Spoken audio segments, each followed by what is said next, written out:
बात करें अगर सिम्टम्स की, तो ऐसे क्या सिम्टम्स हैं जिनसे हम पहचान पाएँ कि हाँ, पैनक्रियाटिक कैंसर से पीड़ित हो रहे हैं हम या हो गए हैं?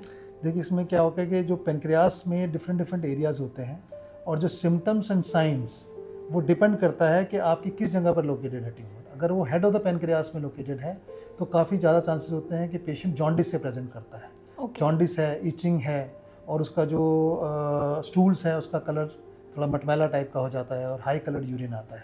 अगर उसका बॉडी एंड नेक या टेल पर अगर पेनक्रियाटिक कैंसर होता है तो उसमें जॉन्डिस नहीं होता, परंतु पेशेंट्स की जो प्रेजेंटेशन होती है कि वेट लॉस, पीछे बैक में दर्द होना और भूख ना लगना और विदाउट एनी किसी रीज़न के काफ़ी ज़्यादा वेट लॉस होना और जो डायबिटीज़ का होना या फिर जो पुराने डायबिटीज़ है उसका सडनली वर्सन होना, ये इसके मुख्य सिम्टम्स है जिसकी वजह से हमें शक होता है कि इसको पेनक्रियाटिक कैंसर हो सकता है।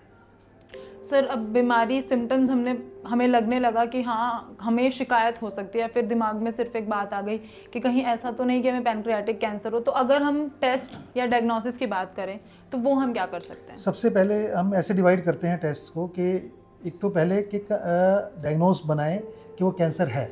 दूसरा है कि जब ये पता चल रहा है कैंसर है तो उसकी स्टेज क्या है और उसका ट्रीटमेंट क्या है। बिल्कुल। तो इसी हिसाब से हम टेस्ट को डिवाइड करते हैं। तो सबसे पहले जो सबसे कॉमन टेस्ट जो करे जाते हैं वो है अल्ट्रासाउंड और लिवर फंक्शन टेस्ट। ओके। इन दोनों टेस्टों के बेस पर हमारे को या तो कन्फर्मेशन हो जाती है या फिर काफ़ी ज़्यादा शक हो जाता है। काफ़ी ज़्यादा शक होता है तो उसके बाद फिर हमारे कुछ फर्दर टेस्ट होते हैं, जैसे कि हमारा सीटी स्कैन होता है, कभी कभार हमारे को एमआरआई कराना पड़ता है और किसी किसी केस में पेट सीटी स्कैन कराना पड़ता है। और कभी कभार हमारे को एंडोस्कोपिक बायोप्सी लेनी पड़ती है।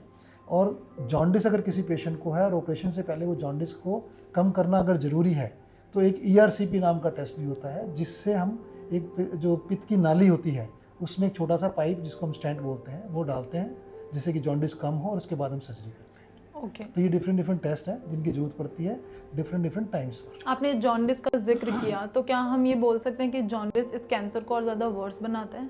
नहीं, जॉन्डिस इस कैंसर का एक सिम्टम है।